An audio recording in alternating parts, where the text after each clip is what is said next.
रवि लामिछाने गृहमन्त्री हुने, अर्थमन्त्री स्वर्णिम वाग्ले अर्थमन्त्री हुने, एसपीपी पास गर्ने, अनि झापामा अमेरिकन सेना ल्याउने, अनि कोकोल्यान्ड छुट्याउने उता चिकन नेक छ नि भारतको। अब यो कोही बोल्दैन भनेर मलाई अब मार्छ भन्छन्, नबोल भन्छन्। अब नबोल्दा भएको छैन, कोही एकजना त मर्दिनै पर्यो नि त, तर बुझाइदिनु पर्यो। यो चुनाव कसरी हुँदो रहेछ हेरौँला। चुनाव भनेको कसलाई चाहिएको छ थाहा छ?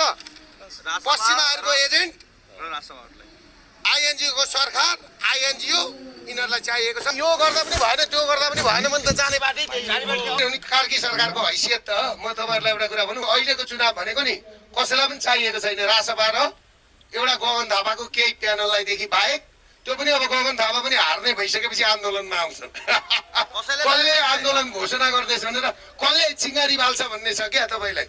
आगो चाहिँ कसले, तर आगो लाउने दुर्गा पर्साई नै हो चिङ्गारी बाल्ने। एउटा कुरो बुझ्नुहोस् नि, मलाई अस्ति त थुने, अहिले पनि मलाई थुन्ने प्लान छ। पहिले 1 हप्ता अगाडि नै थुन्छन्, तर मैले अहिले यस्तो टिम बनाएको छु कि पूर्व मेचीदेखि पश्चिम महाकालीसम्म एकैचोटि व्यवस्थापन हुने गरी म तयारी गर्दैछु। हाम्रा पुलिसका साथीहरूले पनि बुझ्दा हुन्छ, पुलिसका साथीहरूले पनि हतियार बिसाउँछन्। नबिसाउँदा उपाय छैन। पालेन मलाई बहस गराइदिउँ न। झापा 5 अब के गर्छ बालिन सरकार? हामीलाई झापा पुग्न दिनु न। माहौल त हेर्नुहोस्, मैले भने त यहाँ कुकुर जोल्थ्यो भने पनि मान्छेको भिड हुन्छ क्या हेर्नलाई। काम नभएका मान्छे हेर्छन्। सिंहदरबारमा आगो लगाएर नि 75 जना बच्चा मराएर अनि त्यहाँबाट आर्मीसँग कुरा गर्नुहोस्। अब सबै सकिएको छ भनेर डिजाइनरको मसँग त प्रमाण छ। यो चुनाव हुँदैन। यो चुनाव भनेको नेपाल र नेपालीहरूको हितमा छैन, यति बुझ्नु। ओलीले मानिसके चुनाव नहुने कुरा हुन्छ भने ओलीले मानेका छैनन्। कसले चिङ्गारी बालिन्छ भन्नेमा छ, यसले निकास दिँदैन। निकास दिने भनेको संविधान संशोधन हुनु पर्यो, चेन्जीका माग पुरा हुनु पर्यो। चेन्जी जहिले लगेर थुन्ने, अनि चेन्जीलाई ल्याएर सुताउने, अनि त्यहाँबाट चुनाव गराउने। कहिले कमाएर पठाउँछौ, त्यहाँबाट कहिले बिहा गर्छौ, तिमीहरूको बच्चो कहिले हुर्किन्छ। यो त पहाड छ क्या बिचरा यिनीहरूलाई, हो कि होइन?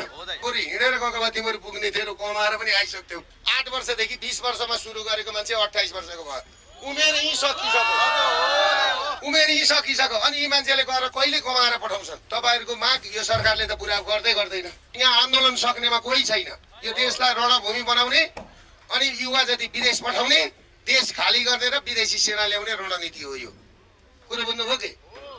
कुरो बुझ्नुभयो नि? त्यसले गर्दाखेरि एउटा युवाको उमेर कति हुन्छ? 8 वर्ष बाटोमा गइसक्यो। त्यो मान्छेले 8 वर्षमा कति कमाउँथ्यो कोरियामा गएर? अनि मैले अस्ति भेट्दाखेरि तिमीहरू कहिले जान्छौ, कहिले कमाएर पठाउँछौ, त्यहाँबाट कहिले बिहा गर्छौ, तिमीहरूको बच्चो कहिले हुर्किन्छ।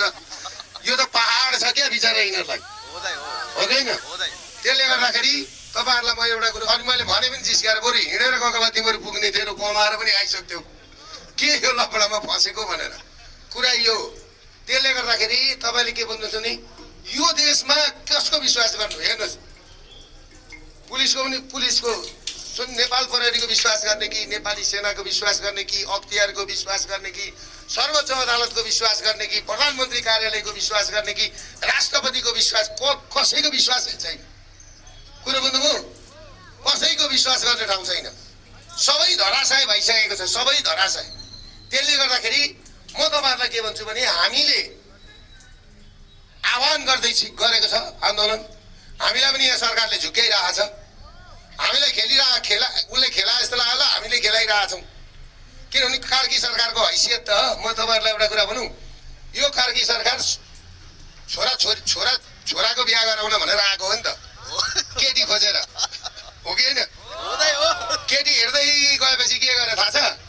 बाबुले आफै बिहा गरे, छोरी बुहारी बिहा गरे। यस्तो जगदीश खरेलहरू सबै चुनावमा गए नि आफै बिहा गर्न।